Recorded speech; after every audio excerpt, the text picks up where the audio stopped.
فرض نماز پڑھنا ضروری ہے. اگر کوئی انسان جان بوجھ کر کے چھوڑ دے رہا ہے تو وہ کفر کرے گا. انکار کر دے رہا ہے تو کافر تو ہو ہی جائے گا.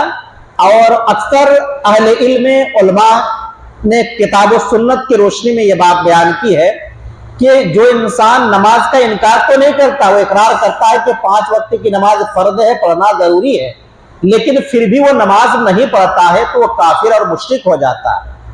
اور علماء کرام نے اس کے احکام بیان کیے. بعض نے تو کہا ہے کہ اگر اسلامی حکومت ہو اور کوئی بے نمازی ہے تو اس کو قتل کر دیا جائے. بعض علماء کرام نے کہا ہے کہ اس کے جنازے کی نماز نہ پڑھی جائے.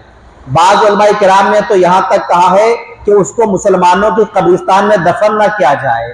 بعض علماء کرام نے کتاب و سنت کی روشنی میں یہ فتویٰ صادر کیا ہے کہ اگر شوہر نماز پڑھ رہا ہے تو وہ مومن ہے، اور اگر بیوی نماز نہیں پڑھ رہی ہے تو وہ کافرہ اور مشرکہ ہو گئی.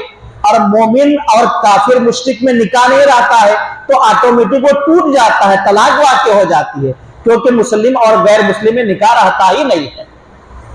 اور اسی طریقے سے اگر کوئی عورت نماز پڑھ رہی ہے، اس کا شوہر نماز نہیں پڑھ رہا ہے تو عورت مومن ہے، مومنہ ہے، اور شوہر کیا ہے؟ کافر اور مشرک ہے.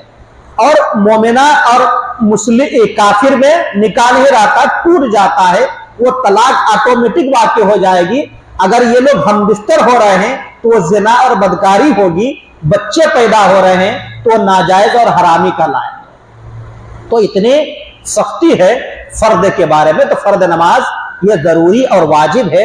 اور فرض نماز کی اتنی اہمیت ہے کہ ہر فرض چیز بالغ ہونے کے بعد حکم دیا گیا ہے.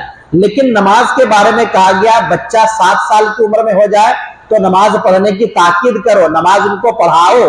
اور 10 سال کا بچہ ہو جائے پھر بھی نماز نہیں پڑھ رہا ہے، چاہے بچہ ہو یا بچی، تو اس کو مارو پیٹو. اب 10 سال میں تو بالغ ہوتے نہیں ہیں، لیکن پھر بھی کہا گیا ہے کہ ان کو مار پیٹ کر کے نماز پڑھاؤ. اتنی اہمیت ہے.